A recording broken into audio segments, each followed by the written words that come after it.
Yo quería hacer un comentario de esto. El hecho de que se trabajara sobre planchas de metal hasta un momento determinado, o cuando se hacía xilografías, se hacía sobre tacos de árboles frutales, bueno, era porque tenían que aguantar una edición prolongada.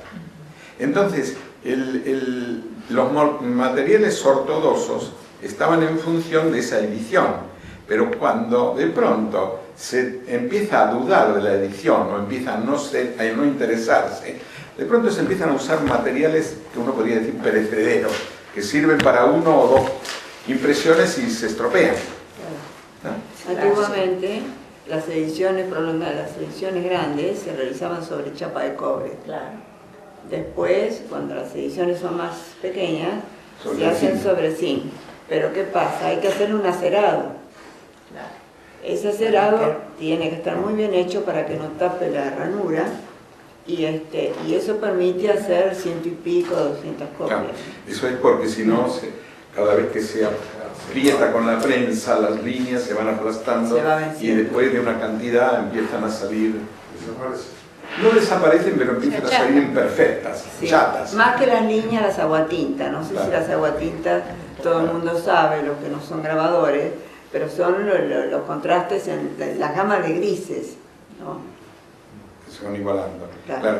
Y hoy día yo creo que hay gente que utiliza materiales como hasta cartón corrugado para hacer un taco de grabado, sabiendo que más de 2 impresiones o 3 no aguanta.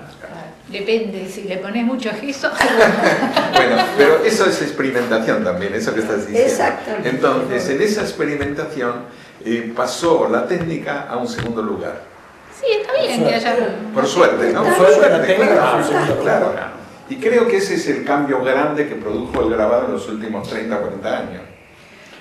Verdad, ¿no? O menos, Pero hoy o todas menos. las tecnologías también han aportado, no solamente el grabado, sino las artes visuales, muchísimo también. Es decir, cuando pensamos en una computadora y realizamos una obra ahí, tenemos una matriz que es lumínica y después la imprimimos, es decir, que es un grabado. Claro. En definitiva es un grabado.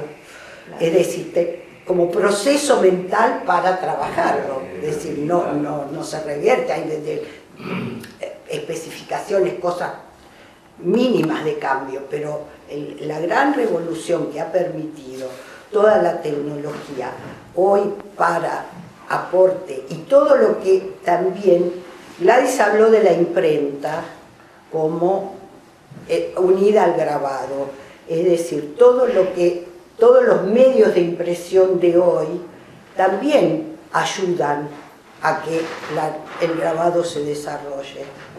Porque es un original múltiple. Exactamente. Eso es lo que la gente tiene que entender y que acá no lo saben, como decían muy bien ustedes, porque no hay una educación, No hay cultura de porque además confluyen intereses espúreos de los galeristas. A mí me han dicho, qué lástima que es grabadora. ¿Cómo que lástima? Casi la mato, ¿viste? Me salió la historia baja. ¿Cómo que lástima? Y sí, dice, porque yo la invitaría a la galería, y muy buenas galerías, ¿eh? Ah, le digo, ¿y qué tengo que hacer? ¿Zamatero americano, flamenco, qué?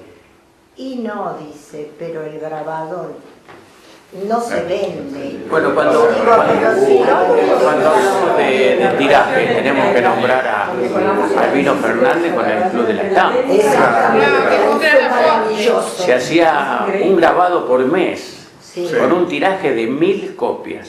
sí. Era extraordinario. Sí, grabado color, xilografía, porque se imprimía Albino Fernández. Albino Fernández. Con Giovanni.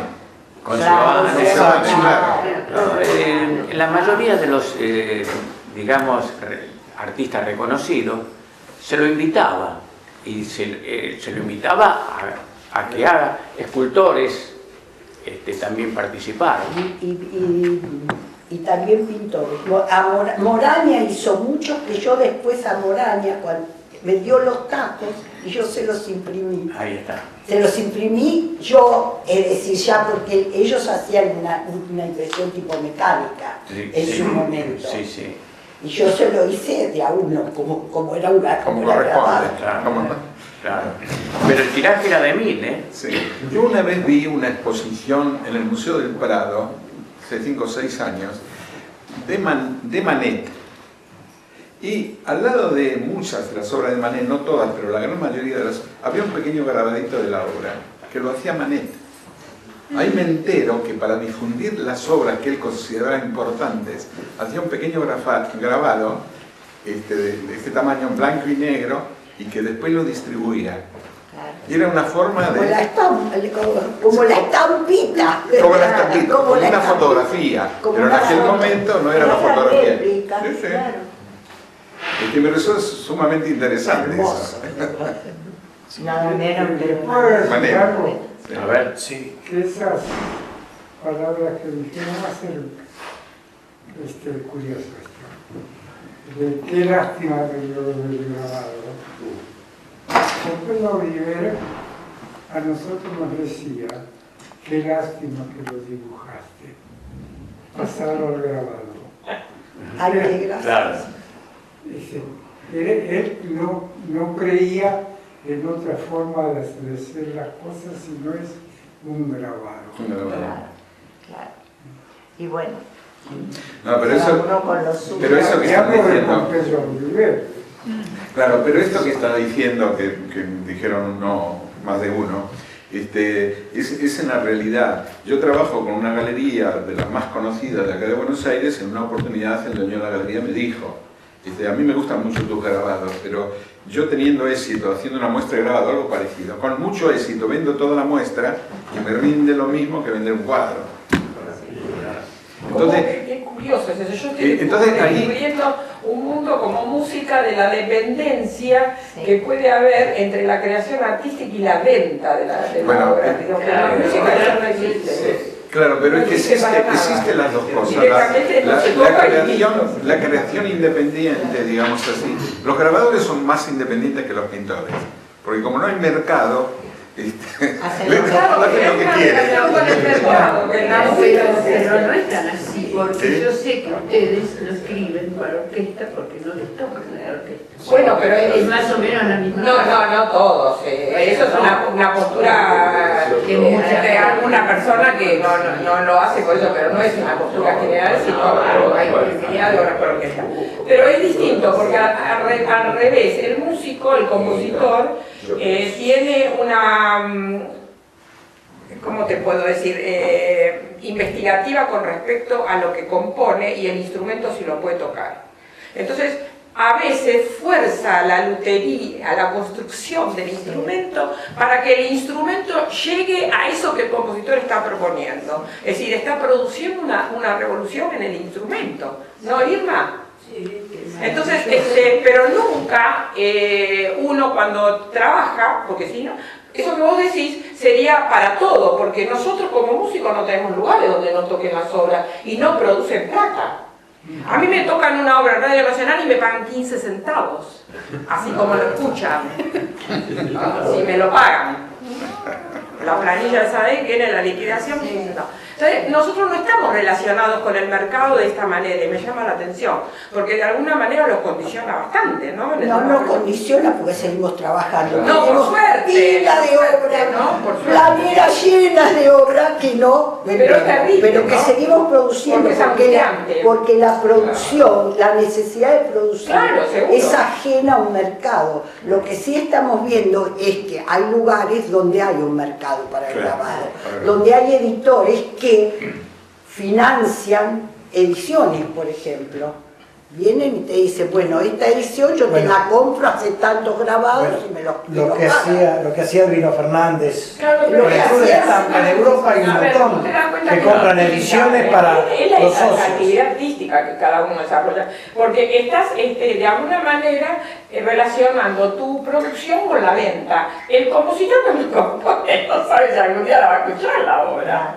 Es totalmente distinto, ¿entendés? Claro, Y es el una... el compositor, hasta que no encuentre una orquesta que le interprete No digo la de obra, orquesta en general. sí, pero tiene que encontrar a alguien que interprete su obra.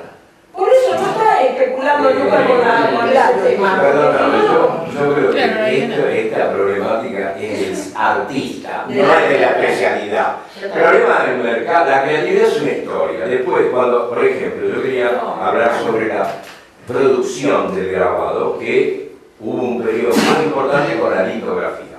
¿Por qué? Porque la litografía estaba ligada a la ilustración. Claro. Y al packaging, afiches. Entonces, Ustedes el grabado saben, tuvo ligado a un eso. dato curioso de la litografía, ustedes saben que el creador de la litografía Por eso, eso es lo que a mí me... fue para reproducir piezas musicales. Es la necesidad.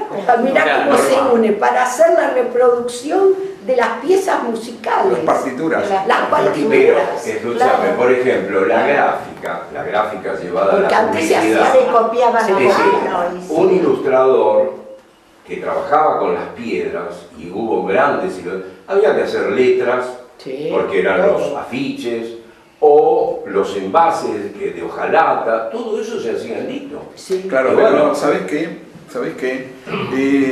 Ese es el cambio de las técnicas por épocas. En el medioevo y en el Renacimiento, para poder imprimir libros, las imágenes de los libros se hacían con silografía. sí, sí, Claro. maravilloso. Tacos, silografía. Claro. Cuando se empieza a utilizar la litografía, prácticamente se utiliza hasta que es reemplazada por el offset. Exacto. No. La serigrafía después viene. La Después serigrafía, del offset. bueno, No, espera, no, la serigrafía, pero después. la serigrafía como obra, la serigrafía no se usó, no se usó industrialmente solamente para imprimir etiquetas de botellas o cosas de ese tipo, claro. El planograph. Era El planograph. Claro.